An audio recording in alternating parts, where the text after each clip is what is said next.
lived with them. A whole lot of people don't be here today. No. Yeah. So it's the key space. Yeah, they just goes outside.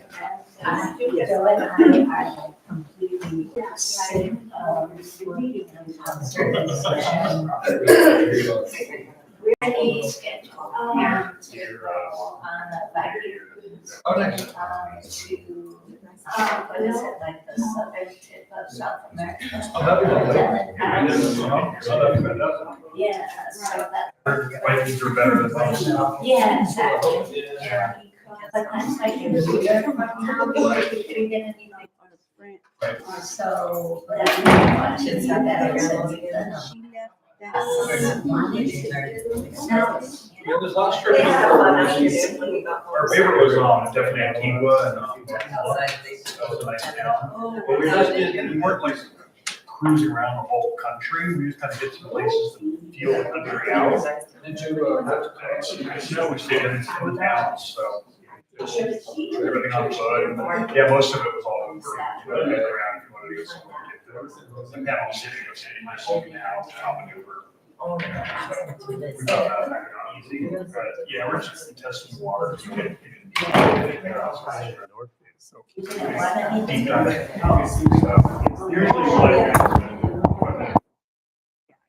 That's what Elena used to say was her property, but there was an adobe building there, yeah. See, I don't remember that too. My mother and her were close. How are you? Good, how are you doing? Good. KB. Yes. Good. Ready to roll? Check out the country. Yeah, see, I mean, I'm. Quite a bit, my grandma. Toros. They were like that. Let's get into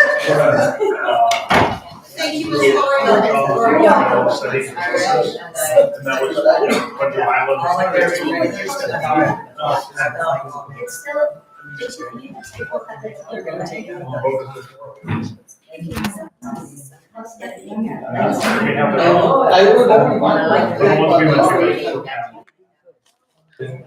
It's like the rainforest. That's exactly what it is. The danger of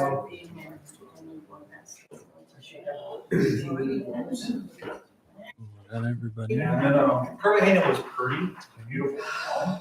We just found that the people were very, tourist type, locals were very pushy about selling their wares. And we kind of think that's cruise ship related. Very tenacious. It's very, Yeah. you're sitting at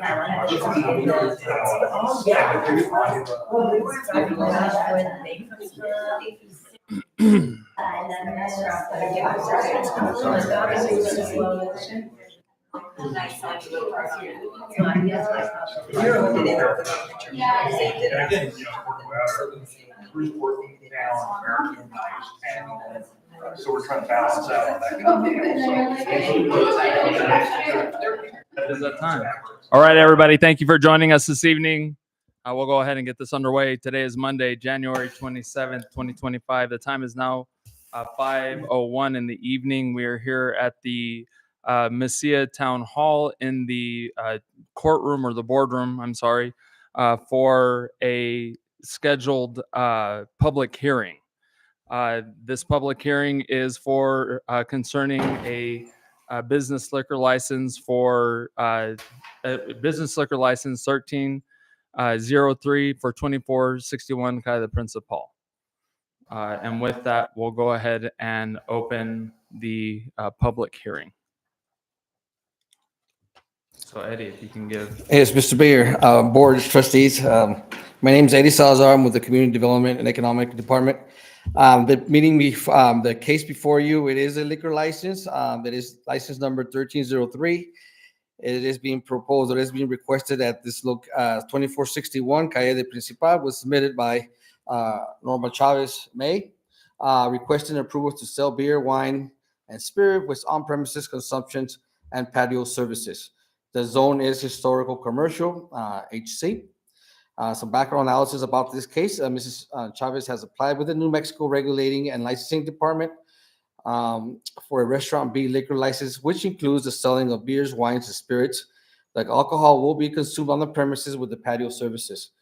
I did attach there a copy of the requirements from the RLD as far as notices given are required to be given to the public. The Director of Alcoholic Beverages Control Division has reviewed the referenced application and granted preliminary approval. It is being forwarded to you for local option, district approval, or disapproval of the liquor license application. Notice of the public hearings required by the Liquor Control Act shall be given by the governing body, publishing a notice of the date, time, and place of the hearing twice during the 30-day prior to the hearing in a newspaper or general circulation within the territorial limits of the governing board. The first notice must be published at least 30 days before the hearing. Both publications must occur before the hearing can be conducted. All notices adhered to by the town of Mesilla, including an ad published in the Las Cruces Bulletin at least 30 days before the hearing and on our website. Supporting documents that you see is the actual application that was submitted, or the preliminary letter, I guess I should say, that was forwarded from New Mexico RLD, advising or stating what I just read, that is a pre-approval for the submitted application. I did do some distance verifications to make sure that they meet the requirement of being distances between schools and churches. And I stand by for any questions. One lastly, that these locations previously held a liquor license, previously known by Vintage Wine. And I stand by. Thank you, Mr. Salazar. Just as a reminder, this is for public hearing. So this is where the public will be giving the feedback on this or input, however that may be. There will be no decision that will be made during the public hearing. This is an agenda item on the regularly scheduled agenda for the regular scheduled Board of Trustee meeting that starts after the public hearing. Okay. Correct. So no decisions will be made, in other words, as I just mentioned, during the public hearing. With that, we'll turn it over to the public. For any public that may want to give any input, comments, whatever that may be, if you'll please step to the podium and state your name for the record.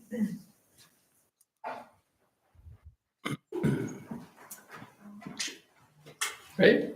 I'm Joe Foster, previous owner of the building, and I fully support this. It has had a long history of being a beer and wine place, and I'd like to see it continue. Thanks. Thank you, Mr. Foster. Any other public comment?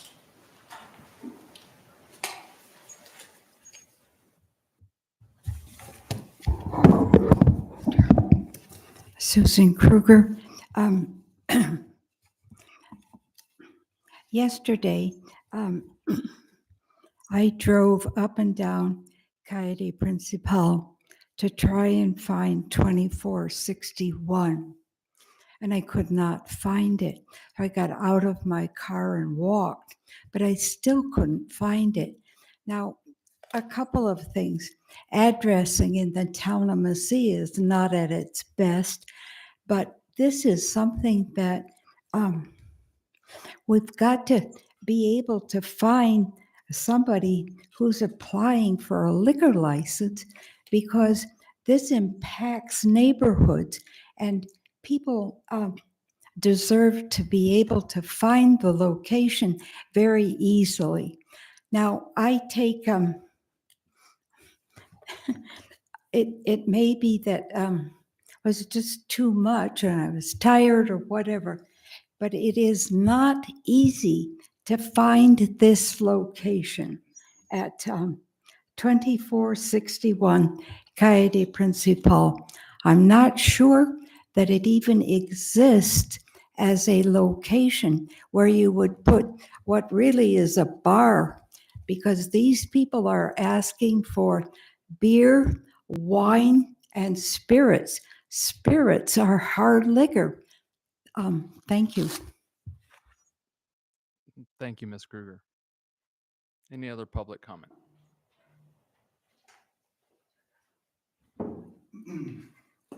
So just to clarify a little State- bit. Oh, state sorry, your name. Kent Davies, one of the co-owners in Madeline's. There's actually two entrances to our building. There's there's Calle de Guadalupe, and there's also Calle de Principal. Majority of people will go through Calle de Guadalupe. We actually are going to submit a sign for approval on Calle de Principal as well. So, and like you previously stated, it was a bar for 15 years prior. So I really don't see anything different there. So thank you. Thank you, Mr. Davies. My name is Francine Schneider, and I've been going to this bar and wine and coffee shop for at least since Rincon de Mesilla started. And every time I send people the address of my friends to come to meet me there, or they never had a problem to find everything. The bar has been there for a long time, and it's really been a good place to go and to meet friends and gathering, especially around Christmas time when there is the luminarias. So that would be a good thing, that it would continue to be what it's been for a long time. It's a historical place. Great. Thank you, Ms. Schneider.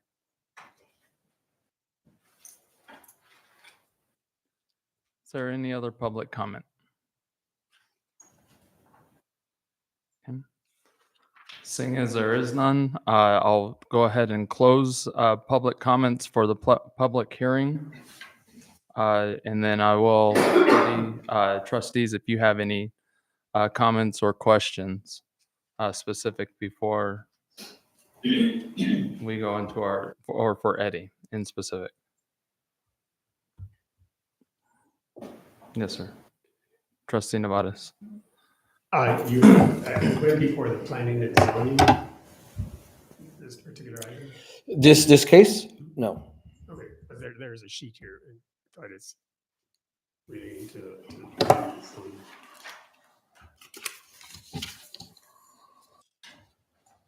Because it says This, the impact and the alternatives, is generally that's a statement that stays on there. I don't, that's just a stating their authorities, not any kind of consideration that they did. No, I was just curious. Yeah. It was, Mhm. it was a case that went before that. Sure. That body. Okay. Now, if I may, Mr. Mayor, I'd like to comment on the public comment. If you Google the location 2161, it takes you right to it. I mean, I personally did that because there is, Mesilla is known for having a lot of discrepancies in their addresses, and I wanted to make sure that if you Google it, that it was listed and it will take you directly to that place. And two, the previous business that was there was issued a liquor license under that same address as well. It's 2461 Calle de Principal.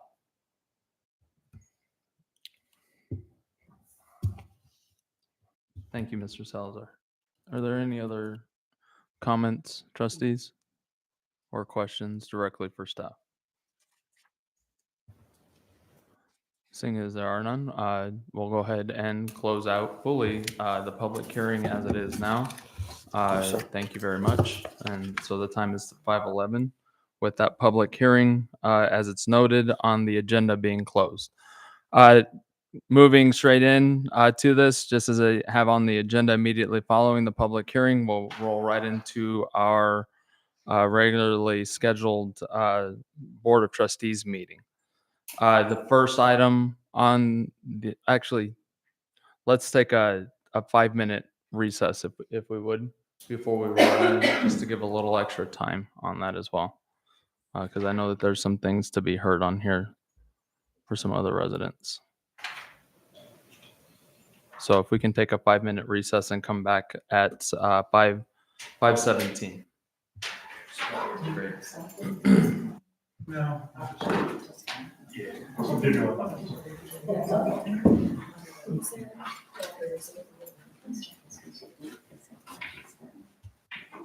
Until it goes into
Oh, yeah. Yeah, that was fun.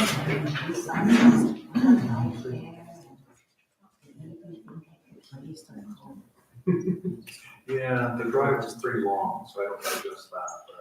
Inside, we then like with your camper, and it's outside you guys do, and Yeah, but I'm putting 17,000 miles on this.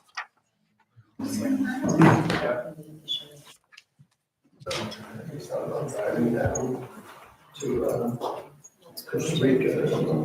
We really want to do some Pan American, yeah, so. would you do it like in a caravan? Maybe. Not sure, back and forth, we're really hot for a while, Yeah. I'm more on the idea of starting from Chile and working north instead of the other way. Just because, you know, obviously the American part of it, so, you know, in Mexico, you meet the really big nuggets, you know, you can spend a lot of time just more in Mexico. So, of course, you do it the other way in Chile. Not that I'm so big. You know, we've got South America relations with our nation, so that's where their next thing is, let's check it out. Contract renewed?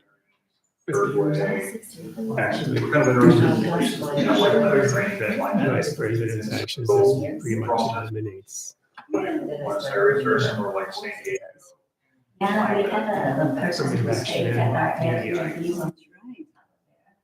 And she said, oh, it's just like perfect place. And she said, it's crowded. We have 90 days to pretty much close out. British, and she said, for escapades, like,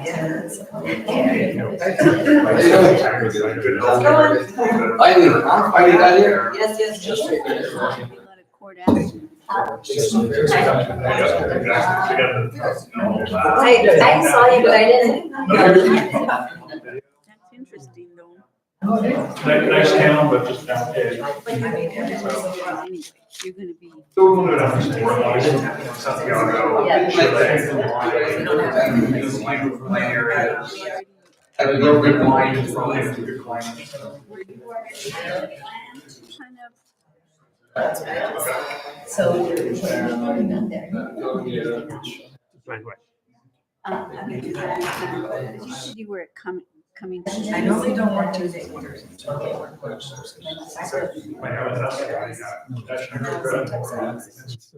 And you guys, that extension doesn't. So it's standard. traveling by car. We couldn't have, we also lost an airbag on our suspension. So we're stuck in Alaska for 2 weeks. So then we had the springs on, so we couldn't get another airbag. So we were like very soft, very bumpy ride. So we couldn't have it at all. It's always gonna be. Five 30, I think. No, 5 o'clock. Yeah, I don't Fuck. know.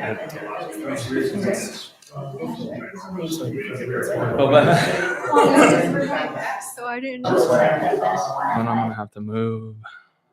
It's also much.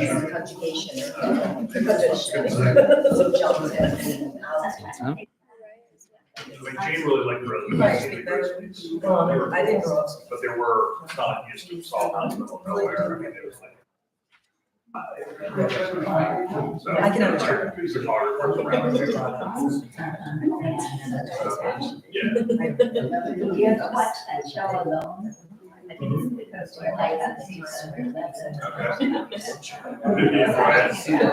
Yeah, that's just one thing, because, you have to see all the ways that they're able to spend for themselves. How they learn something, it's like we learned husbands in their lives. They're choosing food, they're fighting a fire, they're gratifying the mothers. Yeah, it's amazing, right? Survival stuff's amazing, yeah. It's not just being on the subway anymore. It's also survival. Exactly, I know which, everything's good. I went to all of them. My sister brought this, and then that's to make my way all the way down to the. Oh, wow. It's definitely survival. But that's what the money for. All right, thank you for that. The time is now 5:19 in the evening, and we are here for a regularly scheduled Board of Trustees meeting at the Mesilla Town Hall. Today is Monday, January 27th, 2025. The first item on the regularly scheduled meeting agenda is the Pledge of Allegiance. If you'll please stand with me. Pledge allegiance to the flag of the United States of America and to the republic for which it stands, one nation, under God, indivisible, with liberty and justice for all. Next order of business is roll call and determination of a quorum. Gloria, if you would, please. Mayor Hernandez. Present. Mayor Pro Tem Merrick. Present. Trustee Cadena. Present. Trustee Johnson Burr. Here. Trustee Nevares. Present. Mayor, we have a quorum. Great, thank you very much. Next item on the agenda is changes and approval of the agenda. So move. Second. Motion on the floor by Mayor Pro Tem Merrick, seconded by Trustee Nevares. I would like to make one change, actually two changes to the agenda, and that is to move item under action and consideration, which is actually number 7 on the agenda, which should be item 6B, but it's 7 there, to move it down below trustee and staff comments right before we adjourn. And then I would also like to move item number 9 to be right before that, public input, to be right before that approval of the short-term rental ordinance would be heard. And the reason for that is because we are starting early and there's not a lot of people here. So I want to make sure that that gives the opportune time for there to be the public input given on that short-term rental and ordinance, if necessary. So I'd like to make that recommendation. You need an Make an amendment. Yes, as an So amendment. moved. Second. Okay. Amended agenda on the floor, amended by motion by Trustee Nevada, second by Mayor Pro Tem Merrick. Are there any other changes? Gloria, if you would roll call, please. Trustee Nevares. Yes. Trustee Johnson Burr. Yes. Mayor Pro Tem Merrick. Yes. Trustee Cadena. Yes. Mayor, the roll call is 4 yes. Great. Thank you very much for approval of that agenda with the amendments as it's been noted. To move item number 9 to be heard right after the Board of Trustee and staff comments, and number 7 to be the final approval before adjournment.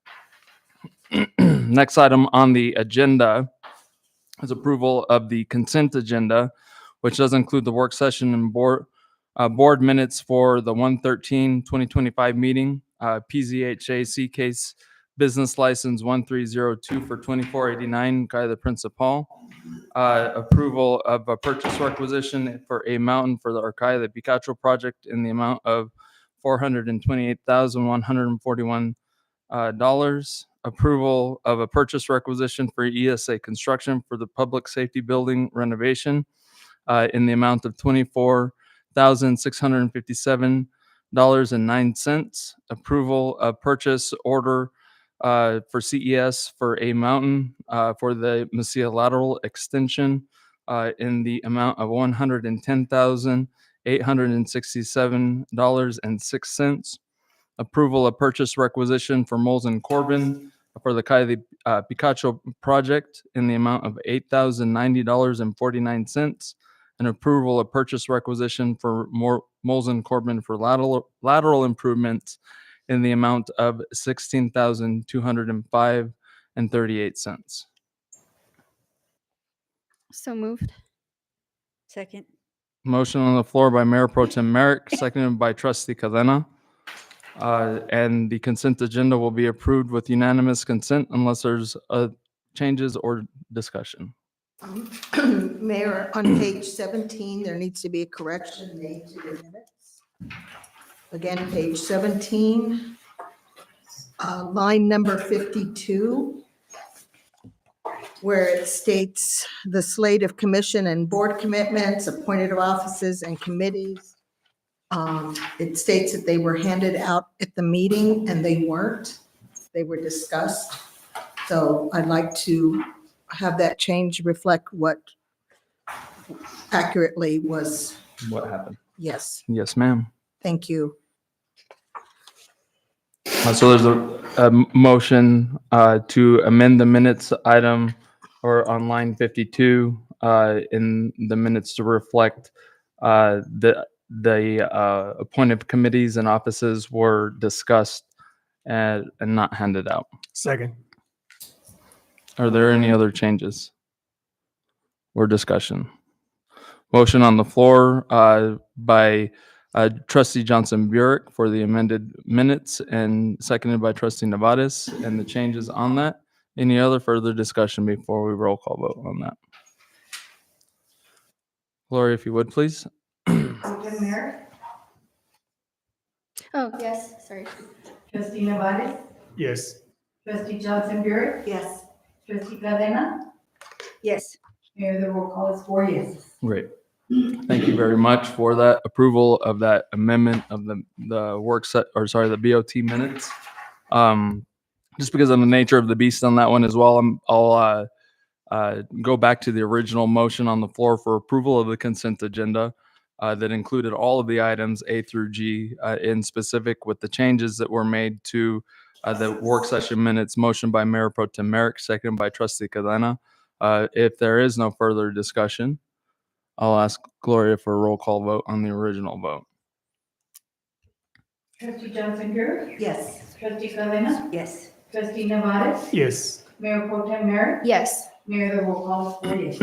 All right, thank you very much. I appreciate that. For approval of the consent agenda, which includes the work session and BOT minutes with the amendments that have been suggested, as well as PZHAC case business license 1302, purchase requisition for a mountain, purchase requisition for ESA construction, purchase order for CES for a mountain construction, purchase requisition for Moles and Corbin, and another purchase requisition for Moles and Corbin. Next item on the agenda is public input on cases. This is where the public is invited to address the board for the cases that are being heard this evening. If there's any input, please step forward and state your name for the record. Hi, Trina Witter. I had a couple of things on the items under the consent agenda, the Mesilla lateral extension and which was item, whichever one that one was, E, and then the lateral improvements on G. I just wanted some clarification as to what that was. And then the other one was, since I didn't know that you were going to be moving item, which was supposed to be 6 or whatever it was, 6B, sorry. The short-term rental ordinance, you moved it to later on there. I didn't know if that sounded like you were just going to do discussion and not voting on it.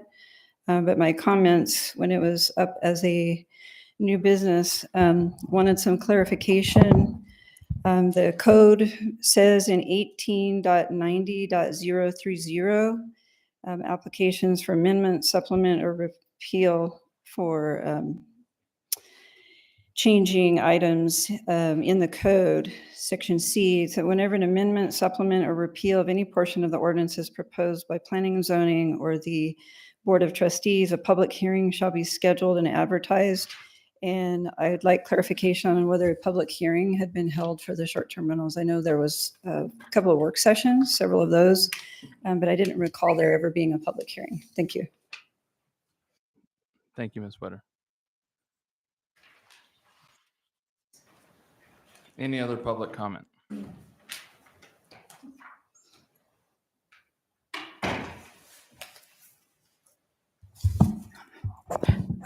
Susan Kruger, I actually have some questions as well as comments. When you put on the agenda under new business, a liquor license application, does this have to be posted so that the public knows what is going on and then where it's, and can come to this meeting? And they may not say anything, but at least they can listen and learn. So that's one question. And the second is for number 7, approval of a short-term rental ordinance. There certainly is more than one version of that proposed ordinance out there in the community.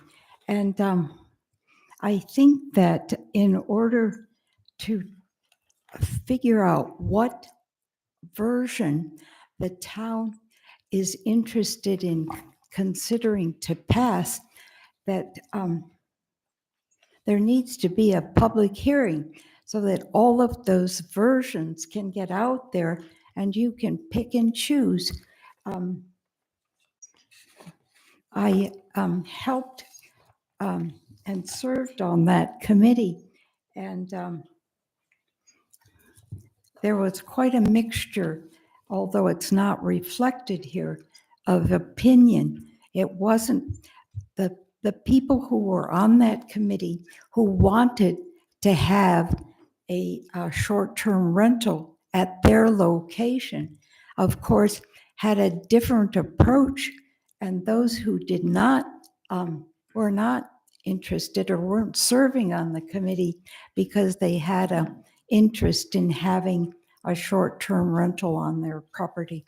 So, you know, it's not quite as cut and dried as it looks here, but I think that a public hearing would sort of get those ideas out in the public, and because this is proposed for all the zones in the town of Mesilla.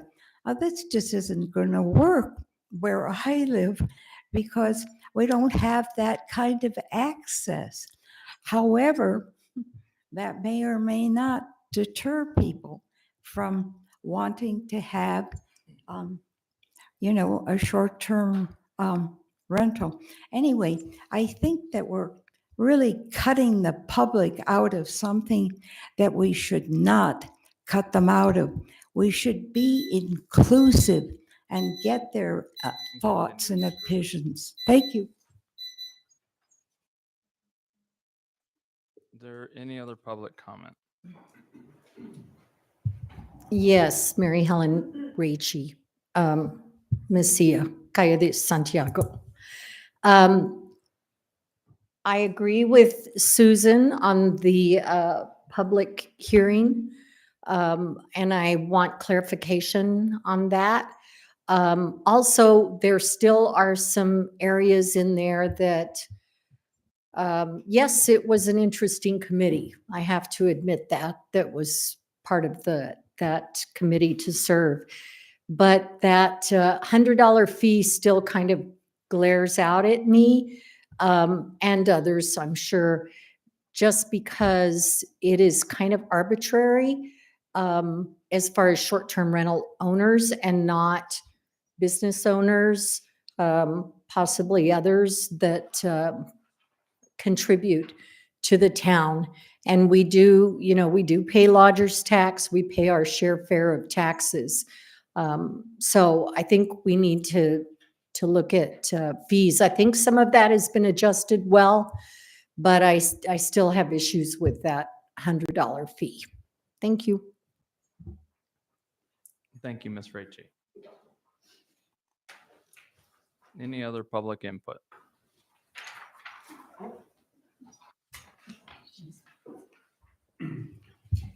I just wanted to add one thought. This request to sell beer, wine, and liquor with on-premise consumption and patio service. This is a bar. This is, you may call it something else, but it's a bar and it's inside the residential zone. So I think, or the historic commercial zone, wherever it is, I think we need to give this a little more attention. Thanks. Thank you, Ms. Kruger.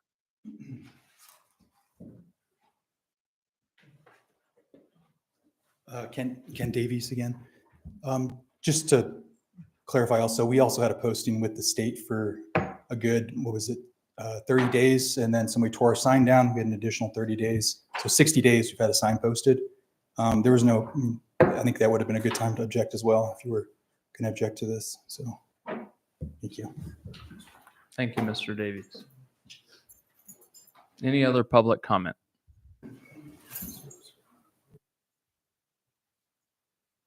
I'm Elaine Foster. I'm a psychologist here in Mesilla, and I had my office basically steps from the bar, which has been there since before I had my practice there. And I guess the only thing I would say is that I see it as just a continuity of what was already there. And I found that when people were there in the patio, they could conviviate with one another. They were enjoying themselves. There have to be very strict rules about not carrying any alcohol outside of the area. And I believe the owner is always ultimately responsible for that.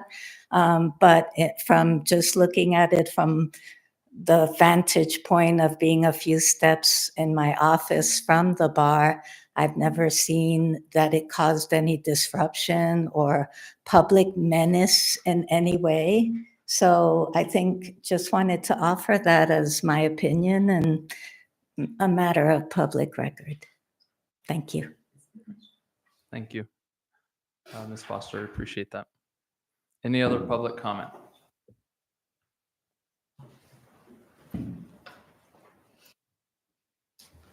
Irma Chavez May. I just wanted to clarify that this is actually a restaurant, and we have the restaurant license for 60% food, 40% alcohol. So it's not a bar, it's a restaurant. Thank you, Ms. Chavez May. Any other public comment?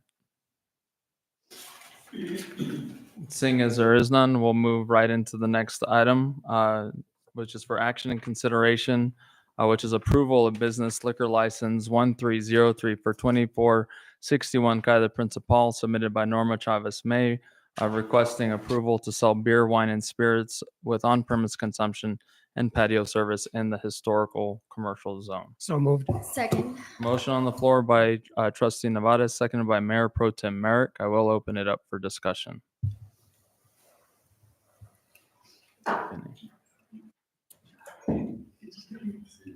I think it's important to note that I guess the clarification that it was a restaurant who will happen to serve alcohol. Correct. So it's kind of, I don't know, in my mind, a distinction.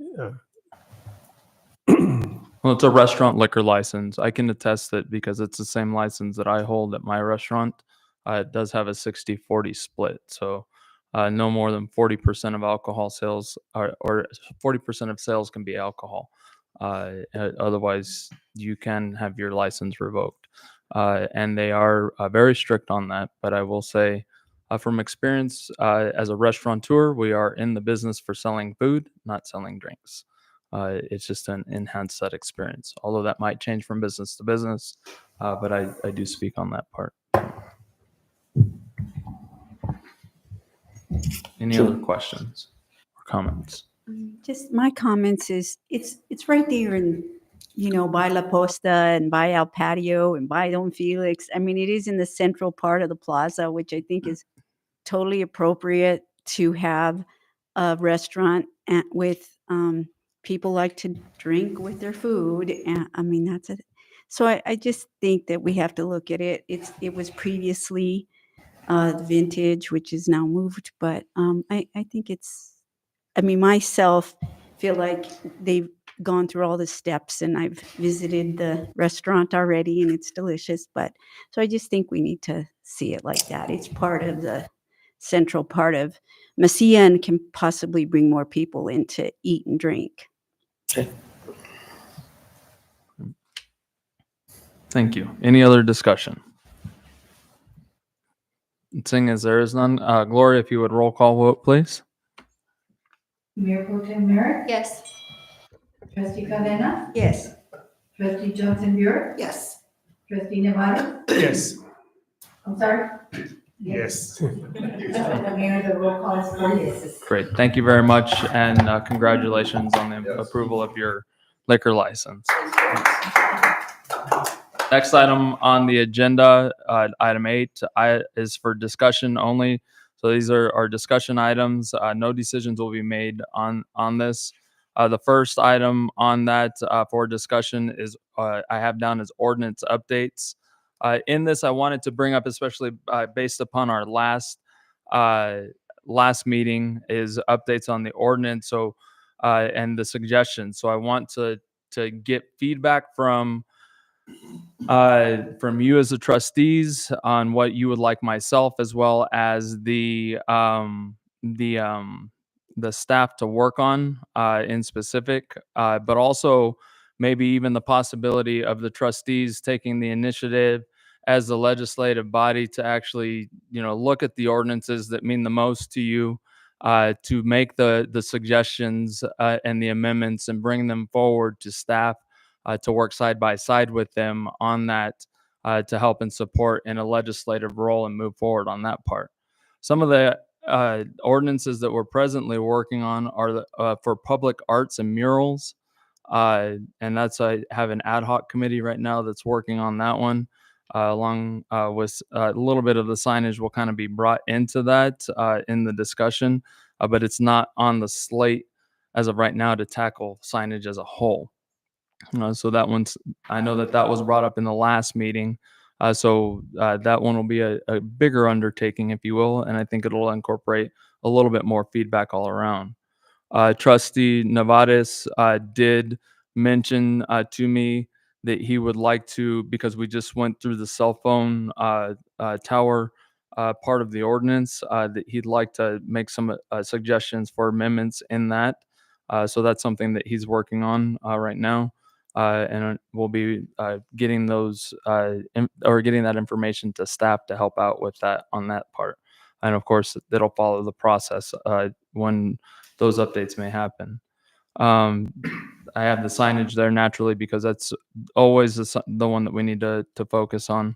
One of the other ones that I will be looking into probably more immediately is we do have some conflicts in our code in specific for utilities.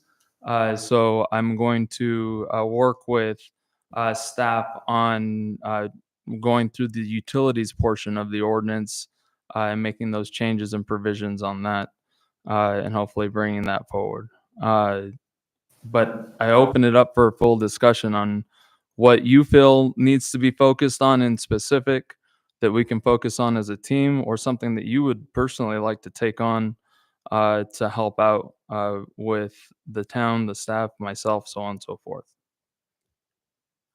Trustee Nevades. With respect to the public art murals, excuse me. When you're talking about public art, is that art that is commissioned by the town of Mesilla and paid for by that, or is it, are we considering art that maybe private residents would like to put up, or maybe businesses? Is it that wide open, or is it both, or can you clarify that?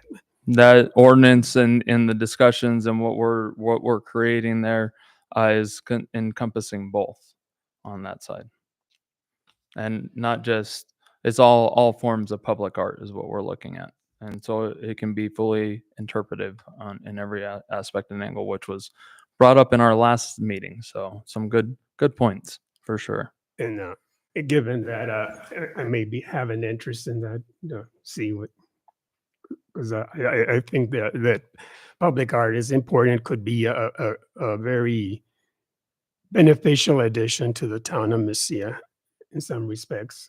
So I would like to see, maybe, I mean, I have my own ideas, but I would like to participate if possible in that area.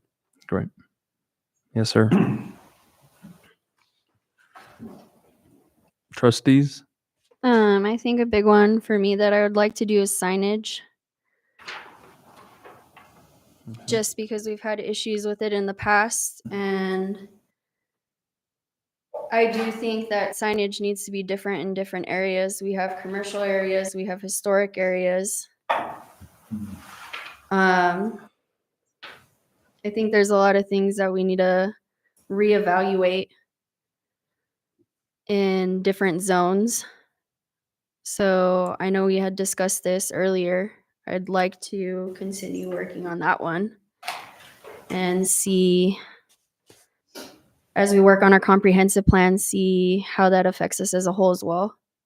And then cell phone tower, I think, is something that we have to definitely look at and plan for the future as technology evolves, and see what we can do preemptively now and then moving forward with what is available now and what we expect in the future.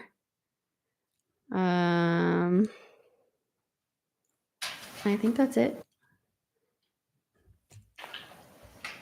And just encouraging public art and murals, I think, is a big one, considering we are a historic town.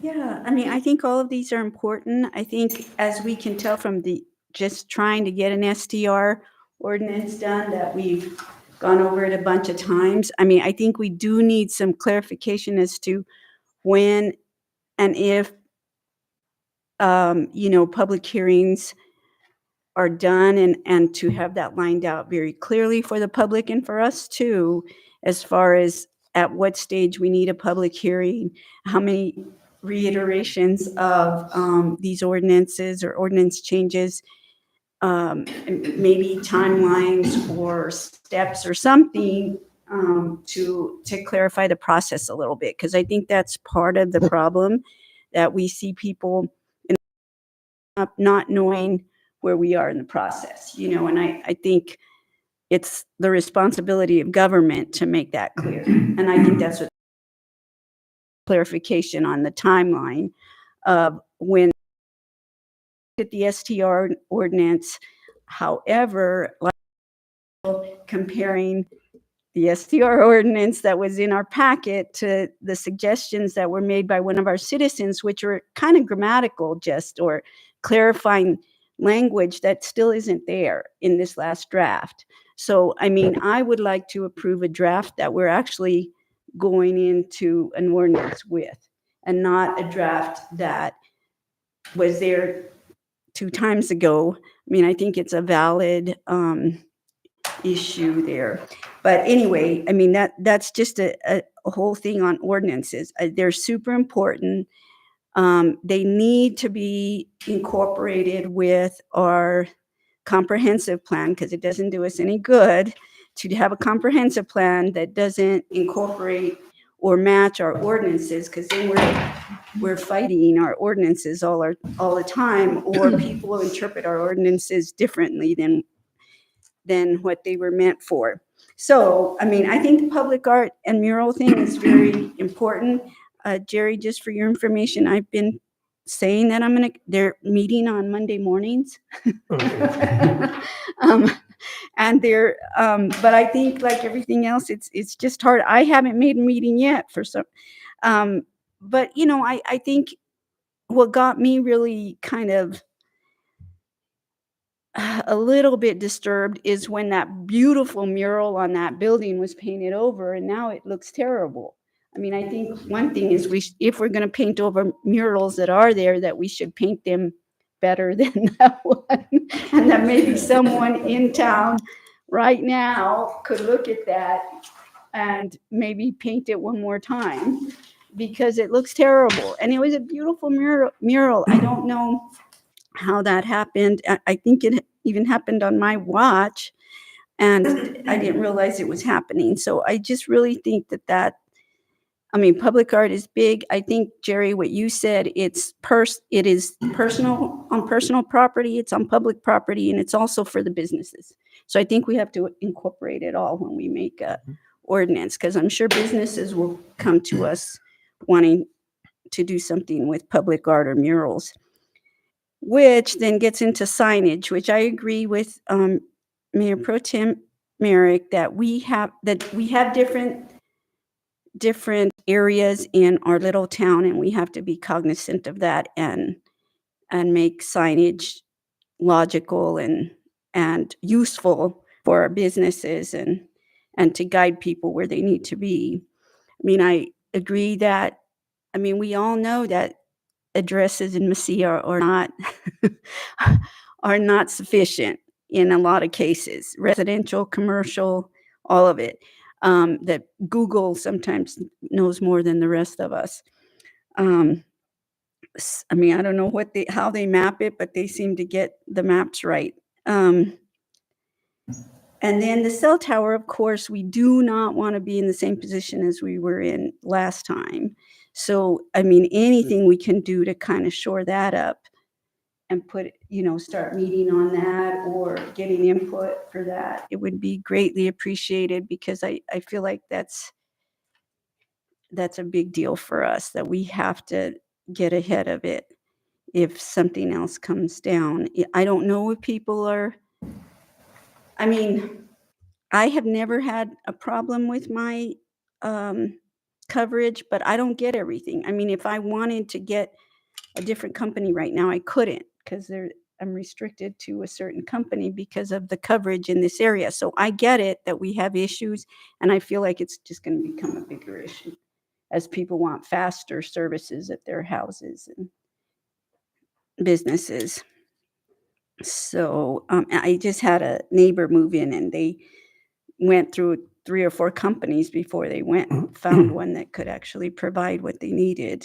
And we're still limited. I mean, I don't have a lot of high-tech needs, so I wasn't aware that we were still in that same situation, but I feel like it's going to become a problem. So that's how, I mean, I think those are top priorities for sure. I mean, I'm interested in this utilities part of it. I mean, I'd like to know more about that, what the questions are in that area, because I know last time we discussed that, a lot of us still have septic tanks versus a sewer connection. We still have overhead electric instead of underground, when maybe there's opportunities to do things differently. So I really would be interested in knowing what the issues are that have come up there. But thank you for having this discussion, because I think sometimes, I mean, public, we come in here and we have an agenda and we kind of stick to it. And the Open Meetings Act kind of, tells us that we can only have discussions in here. But sometimes if you view us as arguing all the time, I'm not sure how productive you see that. So, but I have figured out that this is the only place that we can have open discussion, really, for all of us to be here, because otherwise we are breaking the Open Meetings Act, which we haven't done, but a lot of times then things don't get aired out as clearly as they could be. So please bring things to the meeting that you want discussed, because that's the only way we're going to be able to do it and get real productivity out of it and know what you all are thinking and needing.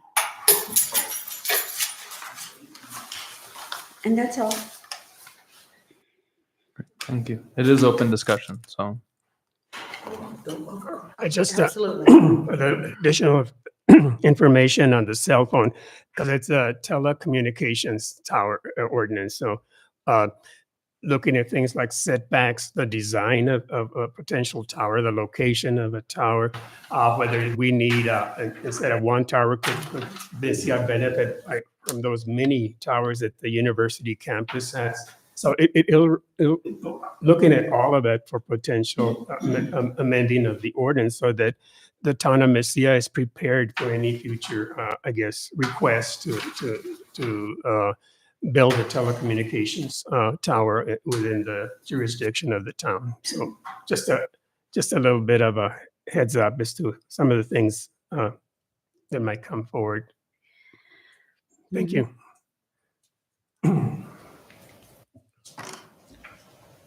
Any other discussion? One thing that I just want to note on this is what I'm really truly hoping for is, these are areas in the ordinance that we're working on presently, and with the thought of that working on, and usually it's when we have an issue that arises that we trying to focus on these ordinances. But what I really encourage you, and that's what I'm trying to get at the end of the day, is take one of these, or take something else that you hear in through the community that there's a conflict within the ordinance, or something that needs to be updated. We know that there's all sorts of areas within Chapter 18 that have conflicts, so we know that that's going to be one. But that's a huge undertaking on that. That's going to take little bit by little bit, with also some outside support.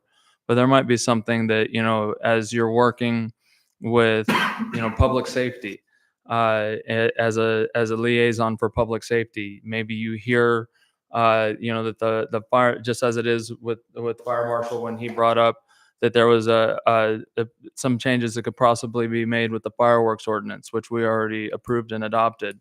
But working with those departments as well to figure out what the needs are, working with the public to figure out what the needs are, but really, truly, you as the trustees and the legislative body also supporting and championing truly a change to be made, and not letting it just be the staff more than anything, or myself, that are focusing on this. Take that ordinance, print it out. We'll print it out for you if you have something in specific, and just go through and redline it all, whatever that is, and let's bring that draft in and bring it into a work session and have full discussions on the possibility of what that may be, and really try to move that pendulum forward, and what that looks like for any type of change within our ordinance that directly helps our constituency, or our department heads, departments as a whole, just the community as that. So that's really what I'm trying to get at here on this. So keep that in mind, because there'll always be that. But I encourage you to truly, like I say, champion a change, and let's see what we can do together at better as a full body that is really truly looking out for what's in the best interest of our community. What other discussion might there be? Sorry, Trustee Johnson Burek. I don't know if I cut you off in that, but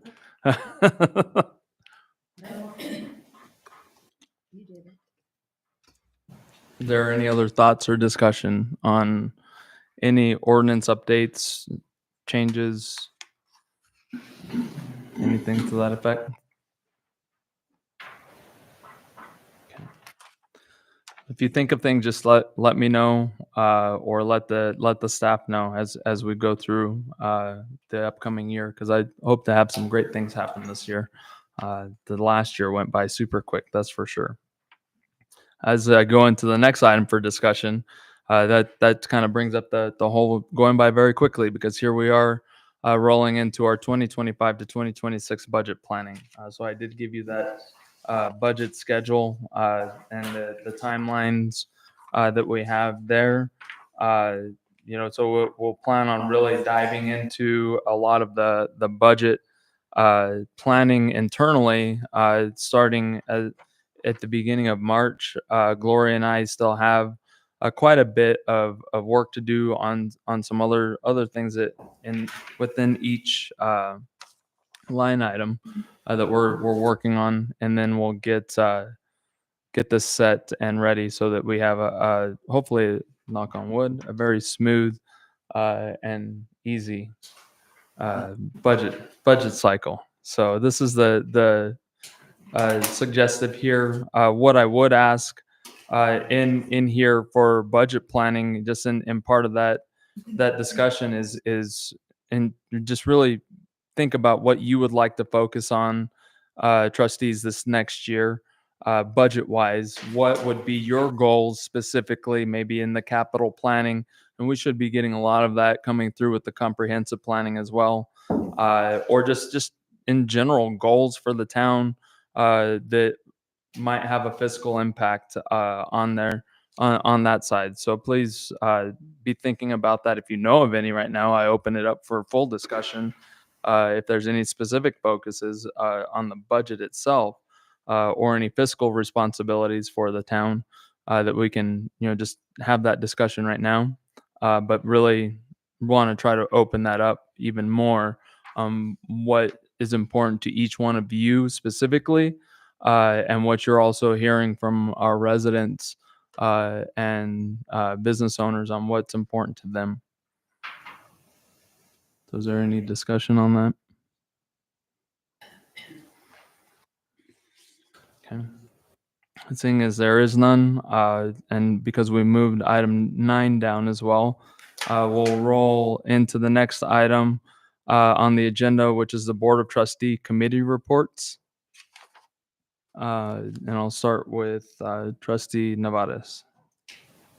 I don't have anything. Okay. Trustee Johnson Burek. Again, just our NPO meeting on Wednesday, February 12th. Great. Thank you. Trustee Cadena. Trustee Merrick. Mayor Pro Tem Merrick. Same as Trustee Johnson Burek. We have our MPO meeting February 12th. Okay. Great. Thank you. I have, so on this, I have a bunch of meetings upcoming, but I did have the slate, but the internet went down right before this afternoon, so I wasn't able to get it printed for you. So I'll get that emailed out to you and have it printed as well per your request on that. So I apologize about not getting that out to you sooner.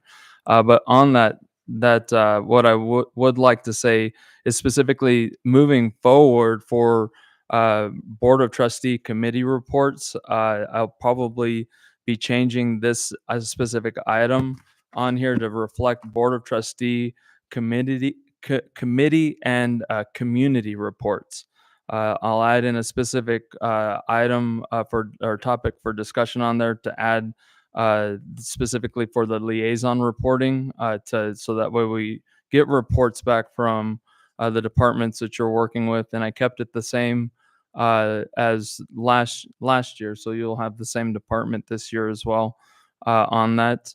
And I would ask that any type of liaison report or committee report, just as it is provided by the staff, if you would, trustees, also provide a written report under your committee report to be included in the packet, so that we have a written liaison report specific for your department, as well as any other committees that you might be attending. If you could get that to me or Gloria before at least the Thursday before the regularly scheduled meeting. That way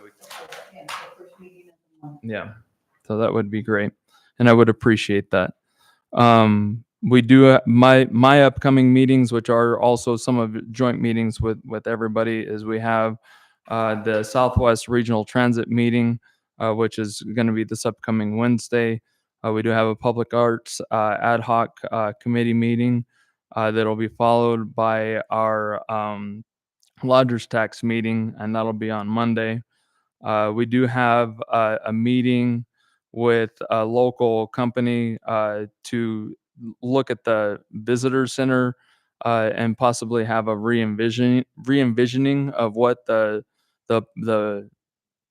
potential for changes in the community center may be. And I'll clarify on that. It's going to be creating a little bit more flow and making it a little bit more welcoming, and hopefully having the potential of bringing that forward through a public process, of course, and getting feedback on that.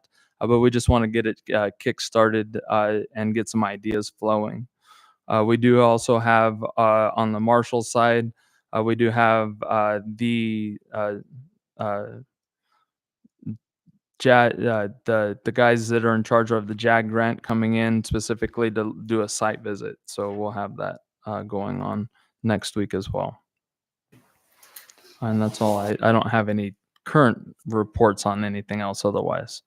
We'll open it up for Board of Trustee and staff comments on this. So we'll start with Fire. Public Works.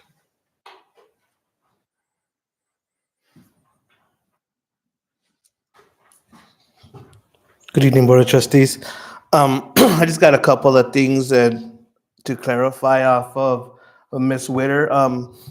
Tomorrow we're going to have a pre-con meeting on the beginning stages of the Calle Santiago project and the phase 3, right? Correct? To the Calle del Norte, which will be lateral improvements, which will make the laterals, they're going to tear them down and they're going to redo them, but make it more walking friendly.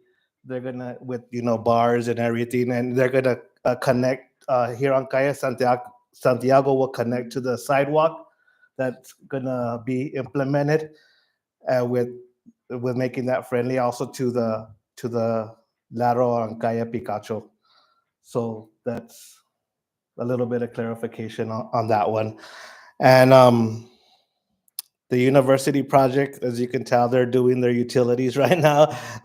So as soon as I met with Calaverita, I think is what they're called, is they're going to move pretty quick on that one. They have a little wide little opening to go through there, the lateral their part, but as soon as they're done with those poles, you're going to see the removal of the rest of the street and you're going to start seeing a little bit more newness to it. As you could tell, they already broke ground for one of the little irrigation ditches right there in the front, where it's going to be one, and there's going to be one in the back.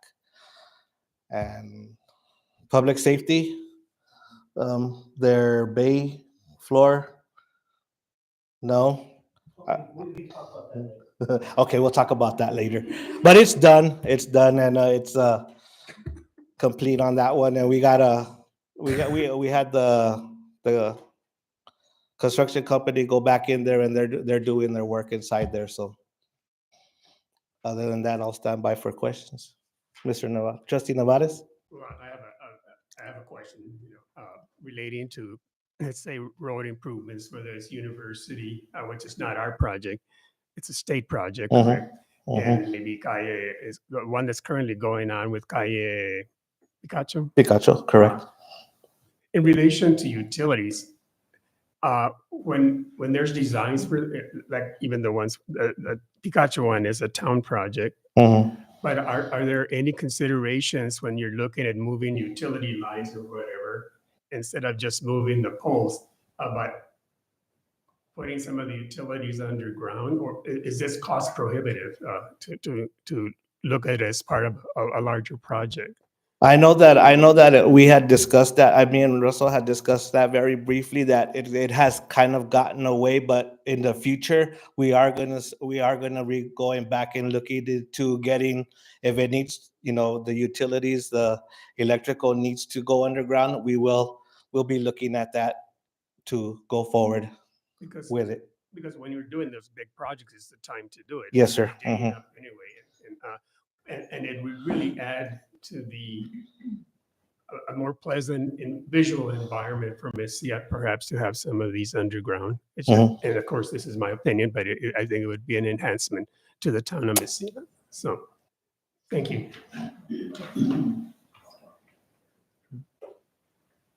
Anything else? Okay. Community development.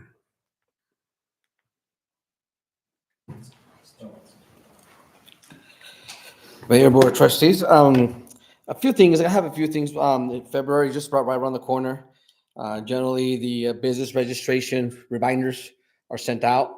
I'm working with Liana, we're working on Encode, how to get all those, out, a little bit better than last year. I think last year there was a lot of, it's much better, but our Encode, business licensing software there was a lot of, licenses that were still open, suspended, not there, and those kinds of things. So I'm working with her, reviewing to make sure we're combing it again one more time before the time comes, but generally 30 days before the expiration date, which is March 15th. Those letters or reminders should be, every business owner should have received them. That way they have 30 days to stop by, or you can call and get those renewed if there's any changes for that. So yeah, we are working on that. I would have liked to have worked on our business license ordinance, right? There's some amendments I think that I do feel are necessary, specifically for the late fees and such. Unfortunately, we're not going to be able to get to that this year, but I will make it one of the priorities on my list to get that done, because again, we do struggle trying to get all these businesses licenses to be on time, and we're always after them to comply, and their fees is $10, right? So that's not something I don't think that would encourage these licenses to come in on time. Signage, I think, is very, again, it is also part of, on top of my list. There is a lot of areas I think that could use some work, and I thank you, Mayor Pro Tem Merrick, about for looking into that. I'm always, not always, but I will make the time and to be available in case you have any questions, email, phone calls, or stop by my office. I'm willing to do that. Also, with that said, Trustee Cadena, you also mentioned a very, very good point, which is something that's very high on my priority, and that is the process of approvals of permits, special use variances, those such of things. It's very contradicting when it comes to our code. In one section, it states you one thing, and another section is another thing. When you go look at it, the quasi judicial, when you look at it, why are we having two hearings? We're having one with the exact same hearing. So yeah, if you're willing to take on to that with me, I will definitely enjoy getting that done, because it is being able myself to determine what to do. Sometimes it does get very frustrated for myself, because I want to do the right thing, and I want to make sure we follow the process as it needs to be. So definitely, I would appreciate that. There are a couple violations, solar panels out there. I wanted to let the board know we are on top of them. There was CID issued a permit for a solar panel installation that was received online. The applicant was able to obtain that online, and it did not come through the board. So I did reach out to CID, and it's something that they're going to look at. My understanding is a solar panel, they have it listed under a electrical permit, which many times does not require Town of Mesilla's approval, because most of them are inside. But they have in their software, my understanding, that anything that pops up where it's submitted as a building permit, that's when it gets flagged and needs to come back for our approval. So they are looking at it. We did contact the contractor. We did contact the installer. We're definitely going to resolve that issue. I think what the matter is that it was installed and it's in public use. It's very plainly, it sticks out like a sore. It sticks out very apparent that it doesn't need to be there. So again, I just wanted to, in case anybody gets any calls or you see it yourself, you know that we are resolving that issue. There's another one also on Calle de Parian. There's also that one did fail CID inspection, which did an awesome job because it was visible from the street, right? So they adhered to our code, and they were able to stop that. And right now they're under being resolved. That issue is being resolved. And again, lastly, again, anybody that wants to feel that they want clarification on any particular case, on any ordinances or anything like that. Not that I know everything, but I mean, I read them every day, and I like to be on the same page with all of you. So if we can do that, I can understand where you're coming from, because obviously I've said it before, this code sometimes is like art, depends who's looking at it, is what kind of interpretation you're going to get from it, right? So if you look at things a certain way, I like to be able to consider that also in my, investigation and also my recommendations on further cases. That's all I have. Thank you, Mr. Salazar. Any questions for Eddie? Finance. Moving right along. Nothing at all? Okay. It's the regular, the quarterlies are being done, and except we've had everybody sick, so it's been very difficult right now. And the marshal is out sick, speaking of, as well. So that's why he's not here. And I'm sure the deputies and the lieutenant are busy as well, unfortunately. But he didn't have any specific updates. But if you have anything for him, you can relay it as well during trustee comments right now. So we'll start with Trustee Nevadas. I had my questions answered already before. Okay. Thank you. Definitely. Trustee Johnson Burek? We're doing comments, correct? Yes. All I'd like to mention is that it was very nice to see such a great turnout at the first meeting for the comprehensive plan. That was very well attended by the public and the community. Thank you. Thank you, Trustee Johnson Burek. Trustee Cadena?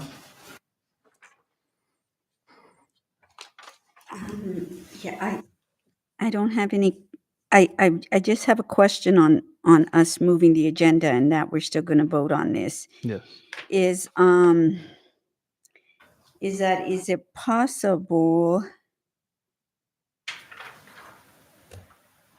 I mean, are you going to clarify? Because there was questions about another public hearing for this. Can you touch on that in just a minute? Touch that on that, please. Okay. And if we pass it, like I said, I mean, just looking at it, it doesn't, it's not completely updated as to some of the suggestions that were made. I just checked them from different things that I had seen. Is it possible we're going to be able to pass this with conditions if we pass it? Yes. Okay. That's all I have. Thank you, Mayor. Trustee Cadena. Mayor Pro Tem. The first community meeting for our comprehensive plan went really good. There was a lot of really good ideas, and it definitely was a bigger conversation than just issuing the problems. It was actually working through solutions, and the residents did a really, really good job of discussing solutions and what those solutions would look like, so we're not just addressing a problem. And that's kind of what we have currently in our comprehensive plan now. We're discussing, or it's stated that we have issues, but we have never really taken the time to really navigate how that looks if we were to solve those issues. So a lot of the residents did a really great job working through those problems and what that would look like. And just in regard to both how we would do that financially and what that would look like for residents. So it was a very productive meeting. I do know that, I can't remember her name right now, the girl that was giving the presentation. Danny. She's also available to discuss any issues you see as residents and any things you would like to see in the future. She's available at any point in time. You can email her, call her, and I suggest doing that because she has navigated this before, and it's coming along really nicely. So I'm excited to see the solutions that we come out with when we make this new comprehensive plan. And other than that, I don't have anything. Thank you, Mayor Pro Tem. Just to piggyback on the comprehensive plan, it's it's still underway, still going. I think it's big and important to note that the planners are still taking input. So any community, staff, anybody that wants to give input on that, please do make sure that you go online to the link. You can still get to that link on the Mesilla page or Facebook page, and I think Dorothy has that link online on the website as well. If not, I'll double check and have her get that on there. But the more feedback that we get on that, the better. So please make sure if you haven't already gone on there to go on there and give feedback on that comprehensive planning. One thing that I meant to put and talk about real quick under the committee stuff, which I guess it could go either way, is that the Municipal League is doing a virtual new elected training. So I don't know if you all saw that or not, but that's actually going to be taking place this upcoming Wednesday from 9 to 3:15 in the afternoon, 9 a.m. to 3:15. But it is virtual, so it's a different way that they're trying to do it to see how that works out for the newly elected training. So if you are interested in attending that and being a part of that and have not done so, highly recommend it. And then some good information comes out of that. Just make sure to get with Gloria or myself so that we can get you signed up and your fees for that taken care of. On some other parts, I just want to note that for Miss Ritter or Witter, sorry, earlier on the laterals and those, it's just widening that'll be happening to those laterals. It was previous funding that had been received on that as those projects for like the Calle del Norte was a previous project funding for that's phase 3 on that one. And then the one on Santiago right there at the bridge is specifically for the sidewalk continuation coming from the plaza, going in front of the potteries and down that way and extending that. So making room for all that infrastructure to be put in on Santiago. So that planning just for everybody, or that requisition is just for the planning part of the engineering drawings and things like that go into that side. As far as it does pertain to the short-term rental ordinance, we've been working on this for quite a while. As far as it goes with the public hearing, we did already hold a public hearing on the ordinance, and that was slated, scheduled, and done. That public hearing was held on November 25th, 2024, and that met all the posting requirements as it was needed, specifically for that. With the 30-day notification, legal ads, so on and so forth. We had it posted in all of our posting locations with all of that, meeting the requirements of the ordinance as it is for having that. There have been, just because as it has been with this ordinance, it's a big ordinance and it's a big change. And it's something new that doesn't have, I mean, we don't have anything, so it's not like an amendment per se. It's something brand new in here. And there's, just as it's been mentioned already as well, is that there's feelings back and forth and all around on all of it. But there has to be a point of moving forward at some point. And just as I had mentioned previously in other meetings in process as well, is trying to be clear on that process, that we would have it heard by, in ad hoc, then it would go to the Planning and Zoning Commission. Then we would hold the public hearing. I was hoping to have an initial review and a work session prior to the public hearing with the Board of Trustees, but that didn't work out as planned. But we did have that public hearing, and then we had a workshop with the Board of Trustees, and then we had feedback from the Board of Trustees as well on the last meeting. And so that's where we're at today with this draft ordinance. That's, of course, it's draft. It is for approval on the agenda this evening on that. And of course, there can be conditions that are made to change this, just as we did with the past ordinances that we had modified and changed in that. So, and they can take any level of recommendation by the board as well on that. Excuse me. So just for clarification on that. But I hear that on my part, as well as the team, that we can probably do a little bit better in communicating about when and how and what. And I hear that loud and clear. And it actually, I was going to note that one of the things that I did get away from, that I started at the beginning of last year, was putting a calendar of events. It was primarily for the trustees, as well as communication to the public, that I had in there that specifically had, the important dates for any of the events that are going on for the Board of Trustees, as well as the Planning and Zoning Commission, as well as anything else that we have going on in town, such as the fiestas and other events that are being put on by Dorothy.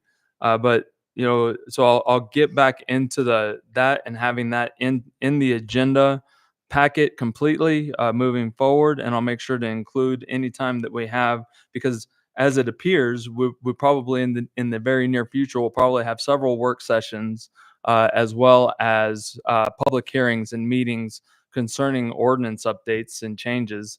So I'll make sure that that's in that portion in there with the potential and the planning of when that will happen, how that will happen, and that way that's hopefully clear and concise for everybody.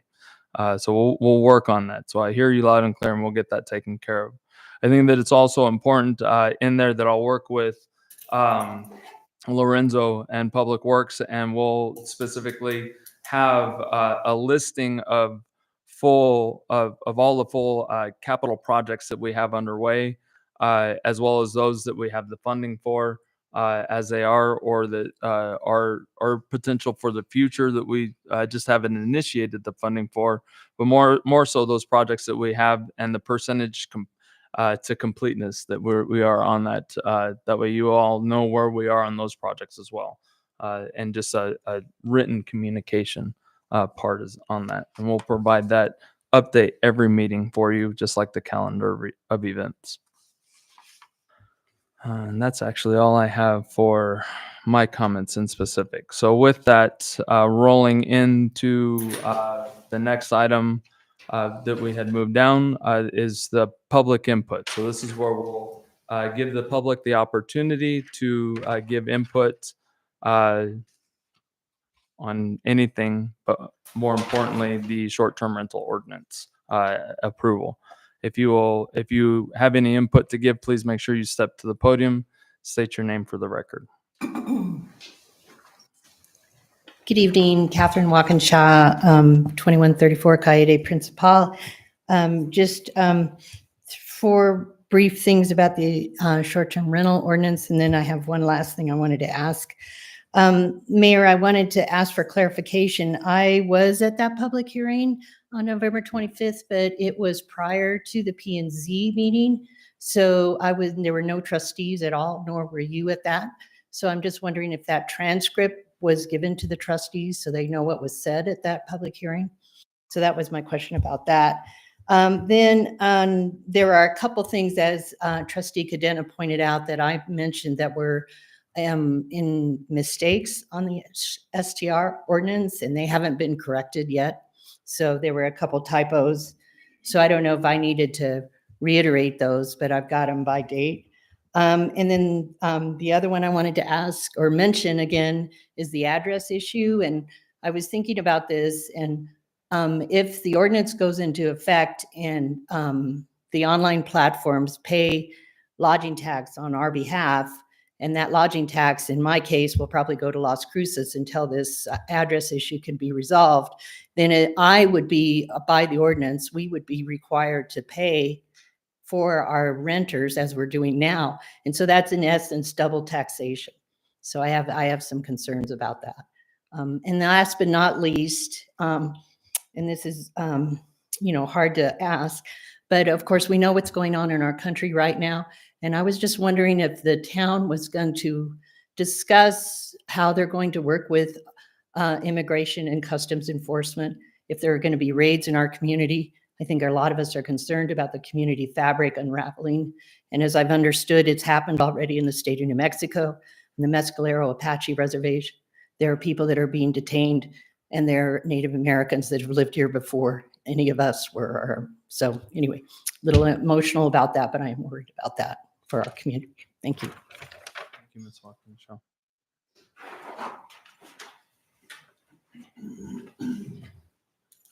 My name is Dasha Bausheva. I live on Estrada.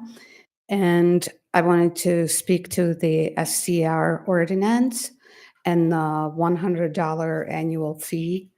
I believe it's appropriate for the town, and it makes more sense to charge a reasonable application fee, which currently there is none.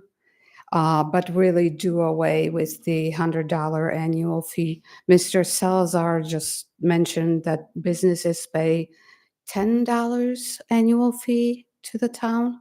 Is that correct? Did you, excuse me, Catherine? Okay, yeah. So I believe the annual fee should go back down to 0 as it is now, or $10 fee like the businesses are paying right now. And I wanted to add that, this $100 annual fee to STRs will do nothing to mitigate any issues that people who are anti-STRs might have. This will not fix that or have any impact. So please consider that. Thank you so much. Thank you, Ms. Bausheva. Any other public comment?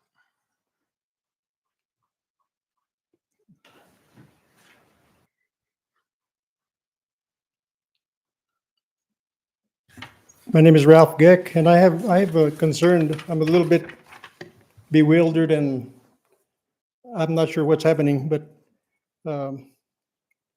this is on the short-term rentals. I was told or suggested that the rentals next door to me were supposed to be for apartment use, not Airbnbs.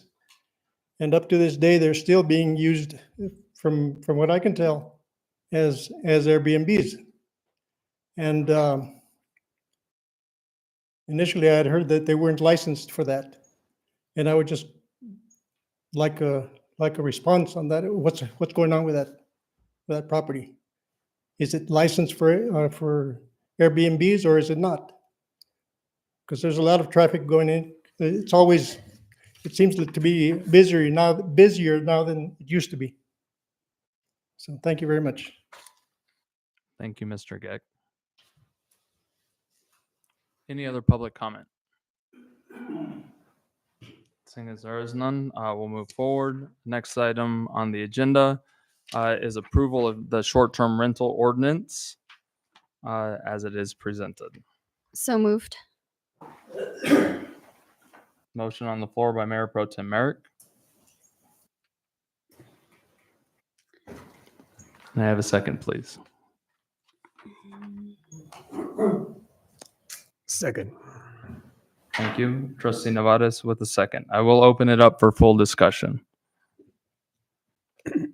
One thing before we start, I want to also reiterate that with this, the board has, because it is for approval, the board has the right to make conditions, number one, approve as it is proposed.